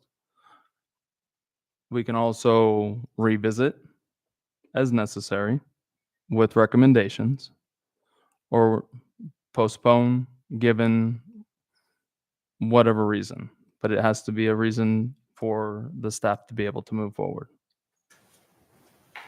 So just for full clear clarification on that. So I will open it up for discussion. Trustee. Yes, I have a question related to C1, which are the total allowance STR permits. Uh-huh. And I wasn't, I don't know what went on with the committee or planning and zoning, but this has a percentage on some of the zones and no cap on some of the other, and some of the zones. Can you kind of provide information instead of percentages? Was there any discussion during either phase about just having a flat number of STRs across the board, across all the zones? And if there was, what are the advantages of having just a flat, number across all zones, or what are the disadvantages of having them? Do you have any information relating to that? Excuse me, Mr. Mayor, Trustee Navarez. That's definitely a good question. Whenever we formed the ad hoc committee, before we actually formed the ad hoc committee, I don't know if the board recalls, there was the proposal or recommendation from the P&Z for the BOT to approve. And that is when it came to this board that it was decided that the best interest is, or to get the community involved into building this ordinance, it was the best practice was to go back and form an ad hoc committee. So we did go back, and I'm sorry, one more thing. And whenever it was proposed to the board at that particular time, it was being proposed and recommended by the P&Z that there was a base max amount of permits that would be approved over all zones or anywhere in Mesilla of 100. Okay. The thought behind that was that, because the market and with STR short-term rentals has been steady or hasn't even increased much, hasn't changed much, that we needed to gather more information from our community once this ordinance was implemented, which is, they called it a living ordinance, in a sense that after a year, the P&Z staff, myself, would recommend to review the ordinance and to see what changes we need to make to better serve our community. So we went to the ad hoc committee. There was discussions, and they weren't handpicked, right? I wanted to make sure that I had a diverse group in the ad hoc, and they came with different ideas and different needs from their sense of lifestyle. All right, we did have we did have some members that were short-term rentals or soon to become short-term rentals, and we also had some residents that have been in town of Mesilla for some time, and that they were concerned with the number of short-term rentals in their area. One of the things that was proposed when we started, it was to look at how do we regulate the amount of permits that are going to be recommended for the board to approve. It wasn't easy. It took us 3-4 meetings, maybe 4 meetings, to come to a consensus, because we understood, or I understood, both sides of both sides of the discussion. Some people did not want numerous or high density of ordinances in one particular area, naming the street or around their family or their in-laws or their parents' house and such. So, and the other one, the short-term rental, other half of the committee had a good argument as well. The argument was that the state, and there's always case law has already been proven that that your personal property is you can use as a short-term rental as a business. You have that right. If you are an owner of a property, you have a right to use your property as a short-term rental, in a sense, kind of like in an eggshell. I try to do a lot of research on that, not just in the state of New Mexico. I actually called quite a few people that I know from different municipalities. We looked at California. We looked at someone's outside, and because it's new, it was fairly new. A lot of the states or even the municipalities are still not regulating short-term rentals. Some don't even have any ordinances. Some don't have any fees for ordinances to be operated in their area. So, and the other sense, there's some that are charging $250 to have an ordinance, and such. So, so we, again, it's just a matter of just information, and we came to a consensus that the best that the committee felt at the time was to regulate permit fees with permits throughout with a percentage per zone. And that is what we came to the board. There were some other minor changes, like the fees and fire inspection that we waived off already when we had that workshop with the board of trustees. A long story short, what are the pros and cons, right? The pros and cons. And to be quite honest, either one, I think is going to do the same thing. I think it's going to be a living document. I don't see much changes as far as they're just waiting at our gates, waiting for this ordinance to come through to be able to buy property and make them short-term rentals. If it does, it might be one or two, but again, I'm just going off of data and not so much of what anybody's telling me or where I'm hearing.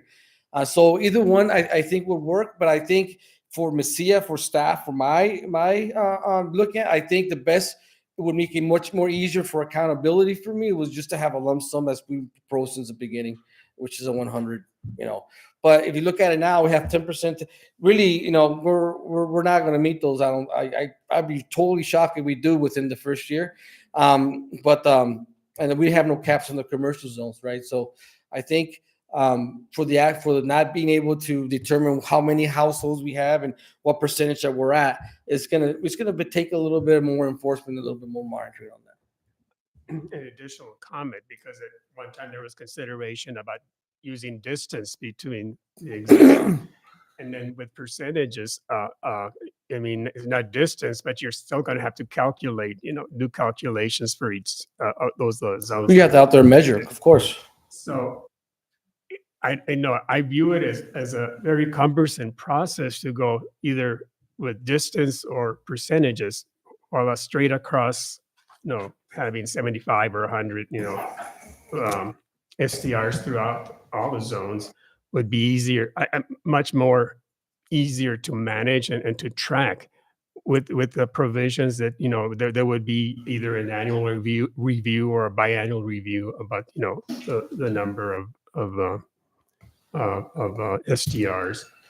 But that's just my take on it, that it would be more reasonable and more advantageous and a lot easier to manage to just have a straight across number throughout the zones.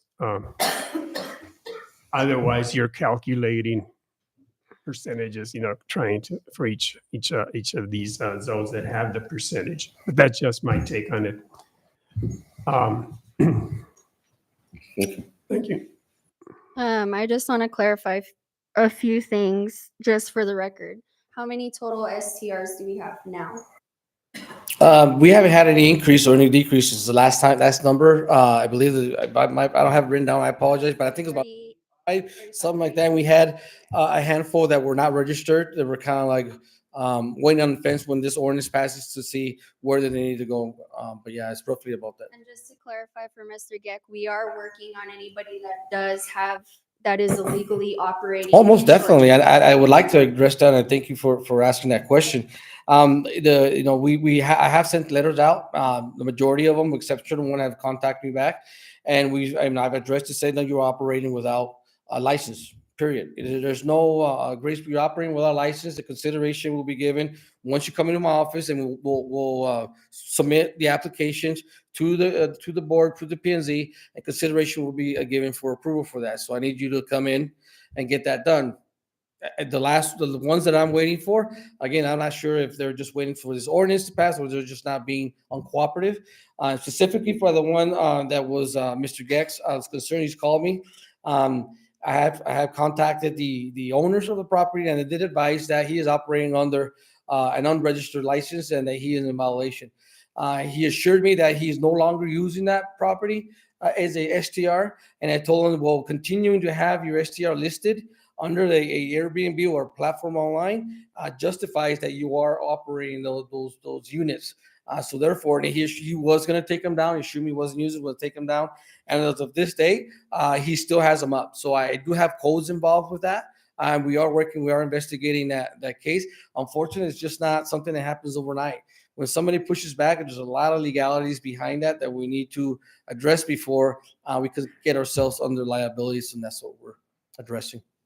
And then the other thing that I wanted to comment was the percentage. I know Trustee Narvaez was talking about total number, but we discussed in length the percentage of dwellings, because you start to put limits on businesses and that's not fair. So it's kind of like the comment we had earlier, that are we sure we want a bar? We can't justify that.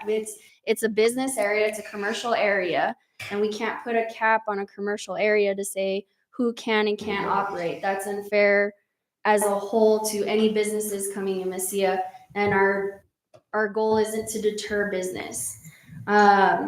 I think the percentage is the best way to do it, because as you've seen, we've had a lot of new buildings go up and a lot of new houses go up, so that number does change. And with the percentage, it's easier, or in my opinion, fairer to regulate, because instead of having just a set number, now you have a percentage of total dwellings. And that varies depending on the area you're in. So historic residential is densely populated, but rural farm and agricultural is not. So the only way to mitigate that would be a percentage and fair across the board. But as we said, in the commercial area, there wouldn't be a cap, or there shouldn't be a cap, because that is an area of business. And that is the goal. As far as the grammatical errors that we have in there, I believe that we can correct those with an amendment, correct? Okay, just wanted to clarify that. And that's all I have.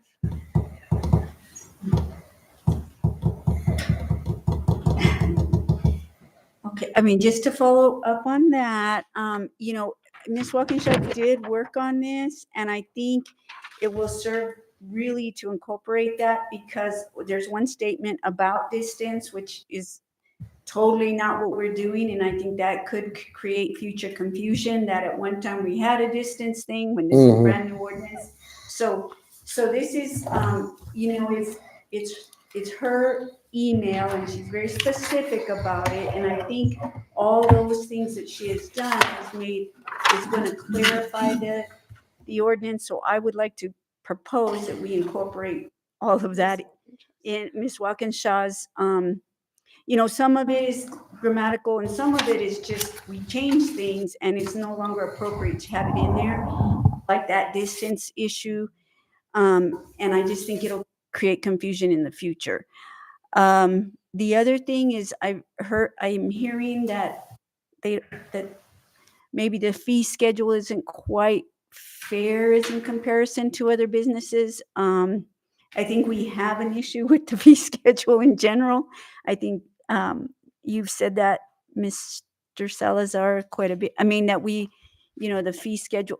So I'm thinking that instead of having a business license and an annual fee, that we combine those to maybe $100 together, 35 for like everybody else, and then the extra 65 for what we're charging SDRs to manage the 10%. I also agree with Ms. Merrick, Pro Tem Merrick, that we have discussed this at length as far as percentages, and I think that is the way to go. I know it's going to create, anything we do is going to create work for the staff, right? And especially with the new ordinance. But hopefully in the long run, as things are more regulated, we won't have as many people that are doing things that are not within the law. I feel for you. Feel like the late, fees are okay, right? Because we want to encourage people to do it in a timely manner, to reapply for business licenses in a timely manner. So if you would please, I've been over it and over it a bunch of times myself, I know there's one more we can do, but we know that ordinances are hard. And I think it's a little lengthy, but that's okay.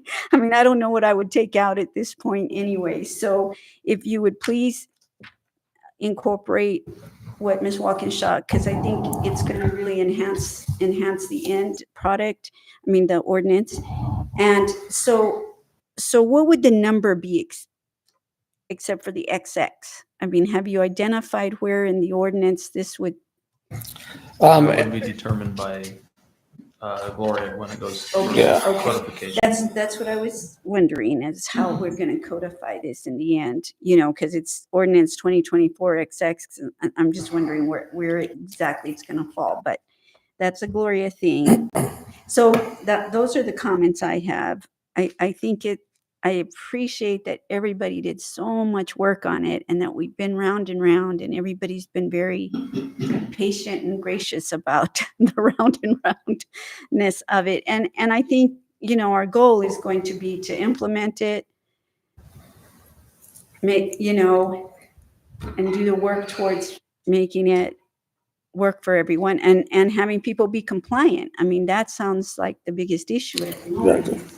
That people aren't really compliant to any ordinance. I mean, to even not having an ordinance, just a business license, right? We have people that aren't paying their business licenses and haven't renewed them on a timely basis. So hopefully this will give us a foot to stand on with it.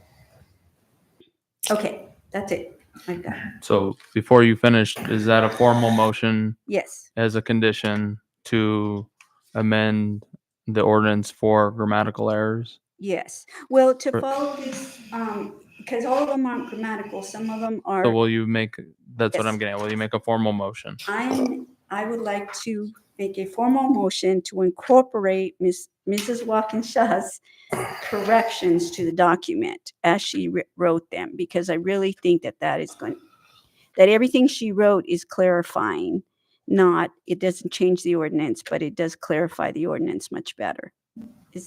So I'm making that Will formal. you give Yes. me the date of that email? Mr. Mayor, if I may, I did receive that email as well, and actually, I thought I had followed that list or that email she had sent to the T, and if I did miss something, I do apologize, but that wasn't my intent, but I will get with her and make sure, if there is specifics, it's a little bit easier for me to attack or address the issue and not just having to, as an overall, you know.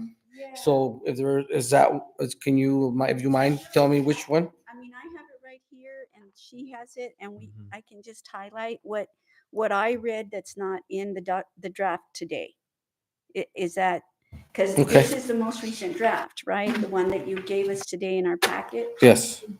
Okay, so doesn't have all this incorporated. It has some of it, but not all of it. I guess what I'm saying, which ones doesn't it have? Do you want me to tell you? Well, I don't know if you want to make, that a motion needs to make, If or, I say amend to be the specific email, give the email date, Okay. and that way Yeah, staff can follow yeah. up with that email as it's been written. And we can talk about. Yeah, it okay, specifically. great. Okay, so it was Sunday, January 12th at 12:45 from Mrs. Catherine Walkinshaw to all of us. And it specifically names the page number, the letter, and the specifics of what the language should say. Okay, so that's a formal motion on the floor by trustee Cadena, Second. seconded by Mayor Pro Tem Merrick. We'll continue discussion on amendment for to amend ordinance with recommendations as it was sent on an email on 11/12. Or sorry, 1/12. Yes. 1/12. See, I'm in last year still. Oof. I have a question on that motion. Yes. To amend. So this is the amendment is, you have it in front of you, is to correct things that are grammatical. It doesn't change the substance of the ordinance. Correct. It's grammatical and conflicting. Okay, I just want to make sure. So, Any other discussion? Gloria, if you'll roll call vote on the condition as it's been motioned by trustee Cadena and seconded by Mayor Pro Tem. Mayor Pro Tem Merrick? Yes. Trustee Cadena? Yes. Trustee Johnson Burek? Yes. Trustee Nevares? yes. Mayor, the roll call is 4 yes. Great. Thank you very much. Continued discussion and any other movement. Trustee Nevares. I would like to motion for an amendment relating to what Trustee Cadena brought up about the fees, and keep the business license fee at 35, but adjust the STR permit from 100 down to 65. I mean, that's, I think, the wording you use, right? So I would like to have it. Okay. Motion on the floor by Trustee Nevares to amend the fees to reflect $35 business license and $65 STR license, or STR permit, sorry. Is there a second? Second. Seconded by Mayor Pro Tem Merrick. I'll open it up for discussion on that. Is there a way to combine it? I mean, I'm just trying to think, we don't want to make it harder for either one for them to come in and say, this is $35 for this, and this is $65 for this, and for you guys to have to do it differently. Is there a way to just do that and say it's $100 for STR owners? Mr. Mayor, if I may, there is actually a state statute that does not allow a municipality to charge any more.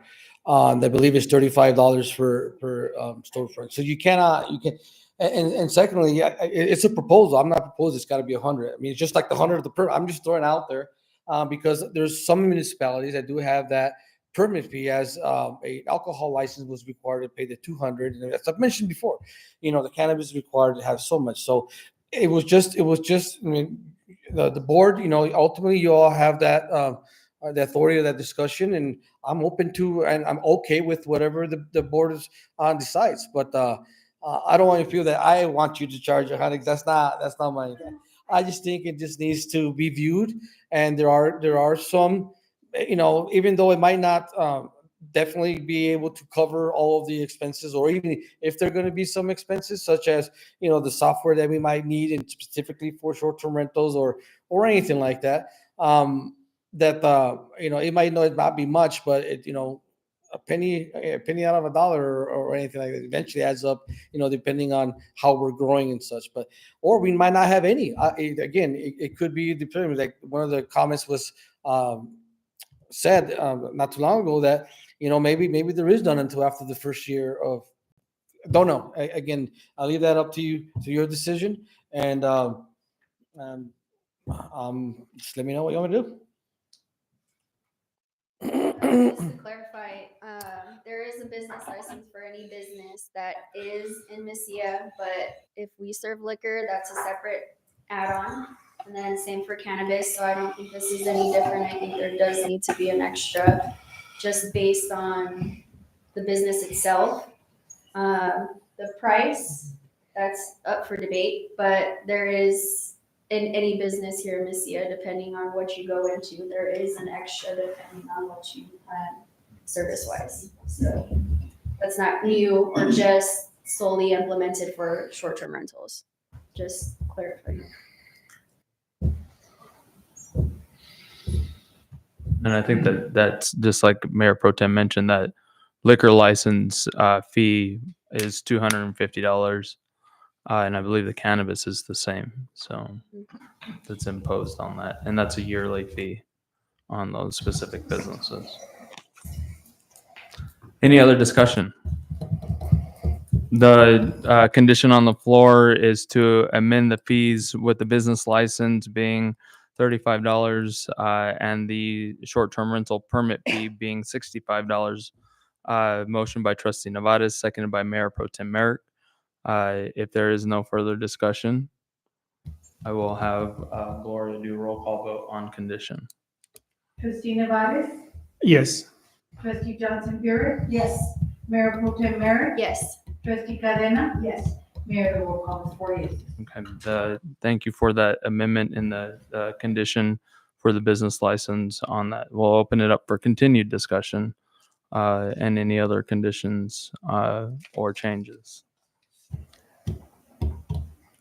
I would like to put my comments into an amendment to see where it goes, to change C1 to a flat 100 across all zones. One more time. To have a flat number of 100 across all zones. Of STRs? Okay. Yes. What do you think? I thought $100. I was like, No. Okay, That's thank you. why I said section C.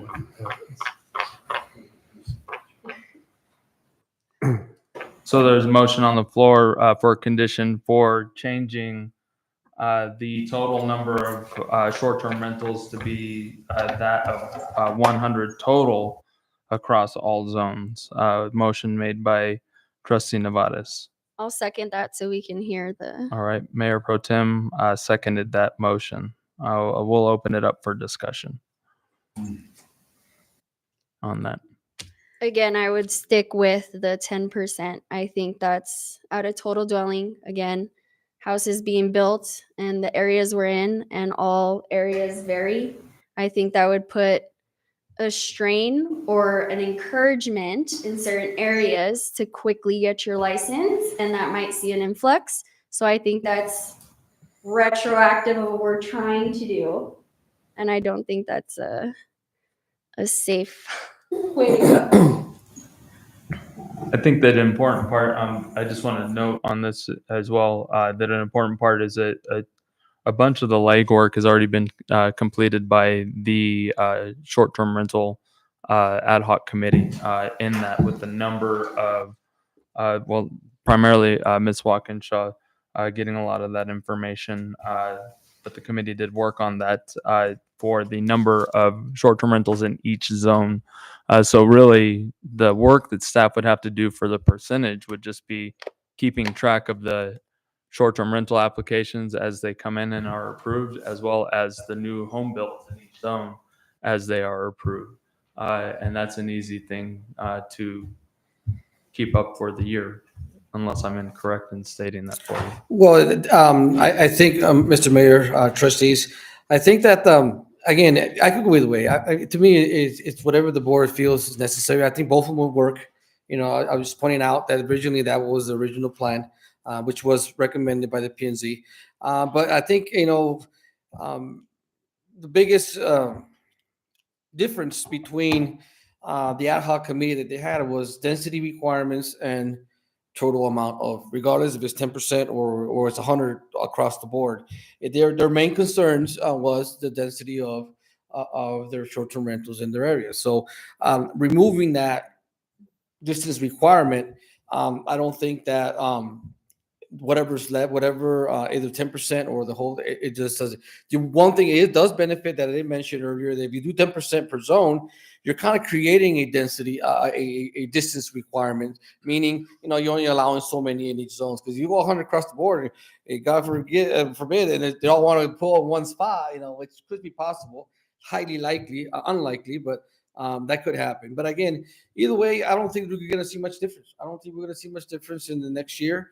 Providing something else happens, and maybe a couple here and there, but either decision you guys make tonight, it's not going to stop or make it any better, you know. So whichever's more comfortable. Now, counting how many more are more per zone, it might take me, you know, or staff, you know, whomever, a slightly, you know, inconvenience, but it's not something that it's going to be stressful or anything like that. I mean, I just anticipate that the historical residential might get a big influx, and I'm thinking that to spread it out a little bit, you know, and really give people more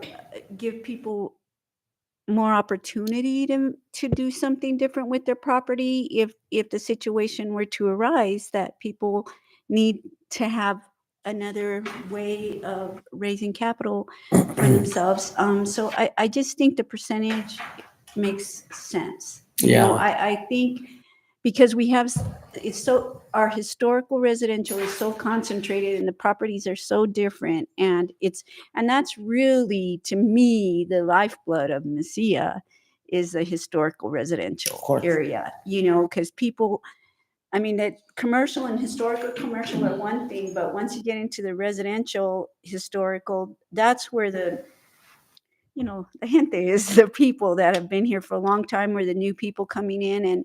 And I think we need to be careful about the density of short-term rentals in there myself. That's just my opinion. Mr. Mayor, I totally agree. Trustee Cadena, you know, and not to take away from the short-term rental owners, I think they do have a lot of benefit. One of them, I like to remind the board that, you know, converting over or operating a short-term rental on their property helps them restore or renovate and build up a lot of these buildings out there that are totally in dire need. I mean, that's just mainly it would be a great beneficial, which would make you know, the plaza and the residential a little bit more appealing when it comes to looking at.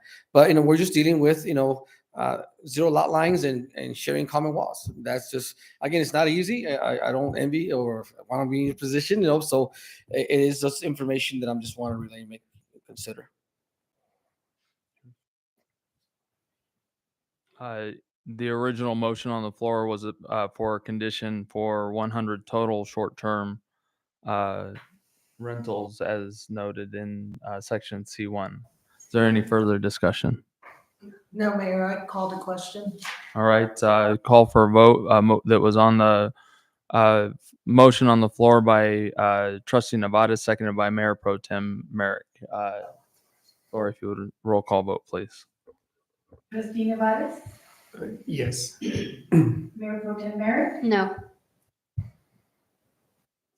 Trustee Cadena? No. Trustee Johnson Burek? No.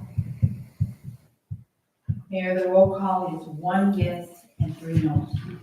And so the motion for the condition for 100 total units does fail. Further discussion on the ordinance. I would like to make a recommendation for condition that the ordinance, after all changes are done and completed, that it does go through one more legal review before it is sent to be codified. Second. Motion on the floor for legal review by Mayor Hernandez, seconded by Trustee Nevada. So we'll open it up for any further discussion. Seeing as there is none, Gloria, roll call vote, if you would, please. Trustee Cadena? Yes. Mayor Pro Tem Merrick? Yes. Trustee Nevada? Yes. Trustee Johnson Burek? Yes. Mayor, the roll call is 4 yes. Thank you very much for approval of that condition for legal review upon completion. Other discussion? Anything else on this? Seeing as there is none, we'll go to the original call on the floor. Motion for approval by Mayor Pro Tem Merrick, seconded by Trustee Nevada. This does include conditions for the changes for grammatical and conflicting errors from an email that was sent in by on 1 January 12th. I don't know why I keep trying to say November. Jeez.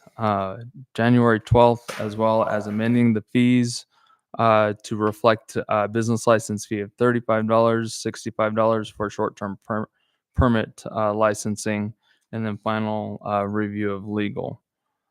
If there is no other discussion, I'll call for a vote for the approval of the ordinance as it has been motioned with conditions. Gloria, if you would roll call vote, please. Trustee Johnson Burek? Yes. Trustee Nevada? Yes. Trustee Cadena? Yes. Mayor Pro Tem Merrick? Yes. Mayor, the roll call is 4 yes. Thank you very much for approval of our short-term rental ordinance. In the process, so we will continue, and that was that for the end of the evening. So thank you very much. If there is no further discussion, I will call this meeting as adjourned. Thank you. Yeah.